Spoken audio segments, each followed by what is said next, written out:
അപ്പോൾ നമ്മുടെ ഇന്നത്തെ പരിപാടി രാവിലെ തന്നെ മനോജ് വിളിച്ചിട്ട് തീരെ വയ്യ, ഹോസ്പിറ്റലിൽ പോകണമെന്നായി.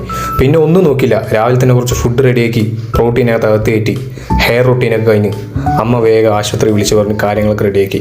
ഇനി നേരെ അവനെ വിളിക്കാൻ പോയി. വീട്ടിലെത്തുമ്പോൾ അവൻ പറയാം ഞാനും കൂടി വരണമെന്നായി. കേരള വണ്ടിയിൽ നിന്ന് പറഞ്ഞ് അവനെയും കൂട്ടി വണ്ടിയിൽ കയറ്റി നേരെ ആശുപത്രിക്ക്.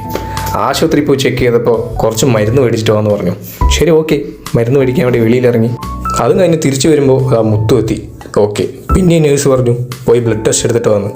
ശരി, ഓക്കെ, ബ്ലഡ് ടെസ്റ്റ് അവിടെ എടുക്കാൻ പോകുമ്പോൾ അവിടെ ഒരു 3 മണിക്കൂർ ലേറ്റ്. തിരിച്ചു വന്നപ്പോൾ കാര്യം മനസ്സിലായി. മോനെ, നീ 2 ദിവസം ഇവിടെ കിടന്നോ എന്ന് പറഞ്ഞ് അഡ്മിറ്റ് ചെയ്തു. അടിപൊളി.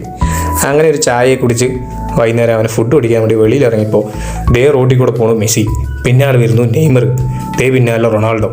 നമ്മിட்ட பாருங்க லேசி டி-ஷர்ட் இறக்கி வச்சுக்கிறேன் பாருங்க, லட்சுமி அம்மாள். അങ്ങനെ അതൊക്കെ കണ്ട് അവന് ഫുഡും മേടിച്ചു കൊടുത്ത് നേരെ വീട്ടിലേക്ക്. എത്രയും പെട്ടെന്ന് ജിമ്മിൽ പോകണം. അവിടെ അടുത്ത ബ്ലോക്ക് റെയിൽവേ ട്രാക്ക് ക്ലോസ് ചെയ്തു.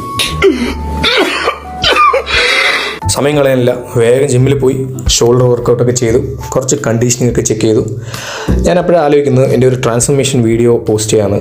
അപ്പോൾ അത് വേണമെങ്കിൽ പ്ലീസ് കമൻറ്റ് ബിലോ, റെഡി പണലാം. സമയം കളയാനില്ല, പിന്നെയും പോയി കുറച്ച് പ്രോട്ടീനൊക്കെ മേടിച്ച് കുളിച്ച് റെഡിയായി.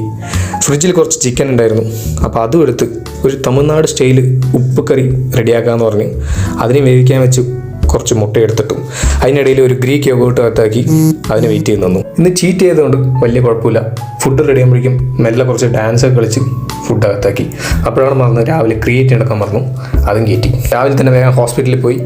പിന്നെ നമുക്കെല്ലാം അറിയുന്നതുകൊണ്ട് അവിടുത്തെ റിസൾട്ടൊക്കെ ചെക്ക് ചെയ്തു. ഓക്കെയാണ്, അവനും ഓക്കെയാണ്, ഭക്ഷണമൊക്കെ കഴിക്കുന്നുണ്ട്. ഹോസ്പിറ്റലിൽ നിന്നും പറഞ്ഞു നീ വേഗം സ്ഥലം വിട്ട് വന്ന് അമ്മയെ അവിടെ വന്ന് ചെക്ക് ചെയ്ത് ഓക്കെ, ഇന്ന് നേരെ വീട്ടിൽ പോവാം, ബൈ.